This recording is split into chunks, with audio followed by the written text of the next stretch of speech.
takimanyi yakategeera banti mu music industry era bankolawo bisene zange nali njagala bate bakukube n'ekibooko veyo ngo eriiso lizimbye abantu basimbera yini namugande kigenda kusoboka kakati mu music industry waliwo abantu nga webali naye nga balinga bebatawa makulu omuyimbi asooka bamuyita Kazibe Kapa atuli mu maaso ekisooka mu music industry mugezi nnyo ayina ebigambo ebyamagezi ebyamakulu amayitirivu era ndi wano ndi omu kubabuusabuusa emyaka gye manyi abayimbi emyaka bajja abakola ki naye obukugu bwe bwayolesa mukoge singida satumogumu wangi okukuba kuwemulamu Kazibe Kapo obukugu bwe n'amagezi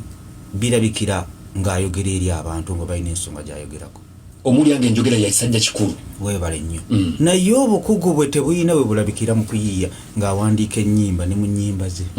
neneebuuza ebigambo bino byayogeza bano ng'alina ensonga z'ayogera batuuka okuwandiika oba biddawa emputu iyo ndowooza alabika mu mpandiika wano ayinamu emputtu kati mu emputtu luyimba si lubi naye gw'olina obukugu bw'olabamu mukuluse kyekugamba waliwo oluyimba nga si lubi nga si lulungi nga terunyuma nga terusesa nga terubulira naye nga luliawo kati emputu kiki emputtu luliawo terulina nyo kyerutegeeza ne luliawo mwami Abidex kyayogera kituufu ofuna bulungi nyinza okuba nga nze sitegeera bulungi naye ekigambo kamalirize katono nnyo Kazibe Kapo obukugu bwe bulabikira nnyo mu bigambo naye mu kuwandiika simanyi lwaki tebulabikirayo Kazibe Kapo kiva ku kyekyo abulamu kyayogera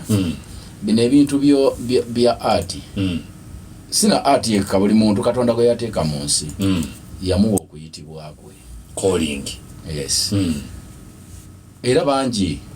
nganze bosanga njogera ebigambo nga byamakulu nnyo bizitowa nnyo mu kuyimba ne bitajja bingi ate bangi nnyo gosanga ayimba ebintu nga byamakulu nnyo nga tasobola kwogerera ddakiika nnya nga tannasobya n'ogamba ate omusajja ono bulijjo atuyimbira ennyimba ez'amakulu bweziti lwaki bw'abadde ayogera ebintu ebitaliimu kati nze okuyitibwa kwange kuli mu kuyimba n'okwogera naye mu kwogera n'ensukkuluma kati ate waliwo omuntu ayiiye nnyo ng'awandiika nnyo ate mu kwogera nga tasobola kwogera sentensi neggwako nga tannanyiiza bantu kakati kuba kuyitibwa kwa Katonda nga bwe yakola ekintu ate okuyitibwa kwa Katonda tekuliiko okubaganyako birowoozo tebamuwa magezi temubikkaanyaako naye nga nze mpulira nga guli omusajja omuwandiisi omulungi ez'amaanyi ennyimba naye no taziyiye mu mazzi z'amaanyi naye ate bwe mba nga ndi mu ku reasoning ey'okwogera ate oyitawo ate kiba kirungi kakati ngenda kuwaayo muyimbi omulala yanzisa agenda kunzita naye tewali kyakukola program eyogera amazima omu ku bantu abasinga gosinga okulaba nga awandiise oluyimba n'ogamba omusajja yawandiise bamuyita Mathias Walukagga wangi sikiriimu era kansi anakugambye nti mwoli Mathias Walukagga n'omala owulira nze oluyimba yo nasooka okuwulira baali balayita muzadde tagulwa naluwulira mu kyalo eyo nga tukuba ebidongo mu kyalo eyo nga tutamba naye nga omusajja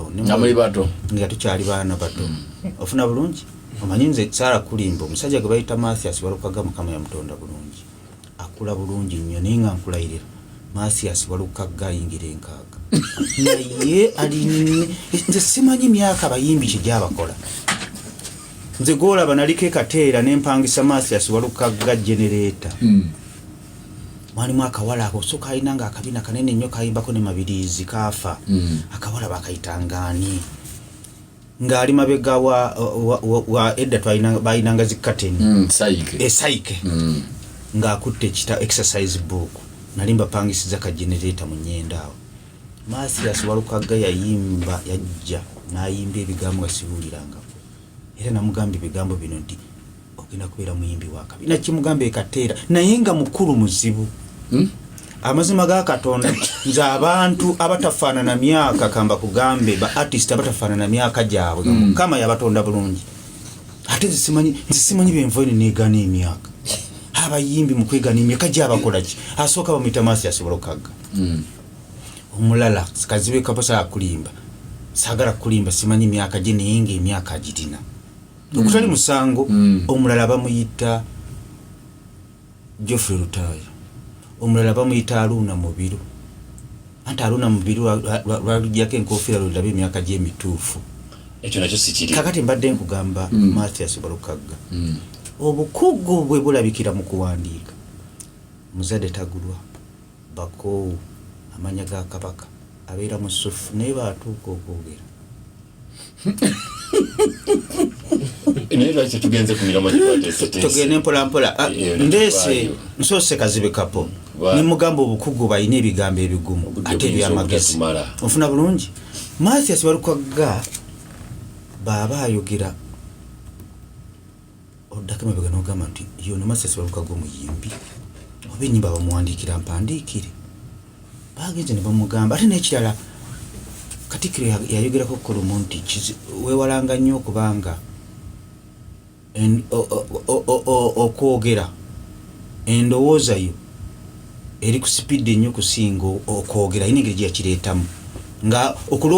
olowooza kitono enjogera eri sipiidi okusinzira oba nga bw'olowooza pulani ye eri sulo ate oyogera nnyo kakati Masias Walukagga bamubuuza ekintu kya copyright nago nogujja sijja kulimba kyannemu okutegeera n'alyoka agamba nti essaawa zino copyright si yensonga manyi bannabyabufuzi balina ebigambo ebifaanagana buli kaseera eddagala mu ddwaliro teririyo kituufu teririyo malwaliro agamu naye bakikozesa nnyo gavumenti agasinga naye essaawa zino Masias Walukagga awo okutegeera kwe saakulabawo n'ekirala gowa NUP manye ekigambo NUP nagivaamu naseera kubeera kati oli muki nze ndi independent ninze ekibiina ekirala kyengenda okuyingiramu FDC teriyo FDC anti FDC Mafabi yagibba ne munne Amuriati buli kaseera onagenda ozungazunga mu bibiina mpaka lwenafu anti n'omukyala asobola okuzunga mu malya mpaka lwafuna watuufu kati mbadde nkugamba lwaki aba NUP mbakiriza mu bikolwa bimukolwa olw'ensonga nti muli ku saidi y'abantu enyigirizibwa naye lwaki n'ekituufu mukiteekamu obubadi nga kiruwa atuulidde Masias Walukagga bandegi gye yeesibye ku mukolo ne kugulu n'ayogera ne yeerabira nti alina ekiwundu ku mukono nakola atya tugende mpolampola lwaki n'ekituufu akeekawembe n'ekituufu mukiteekamu obubadi Solomoni Kayemba Solo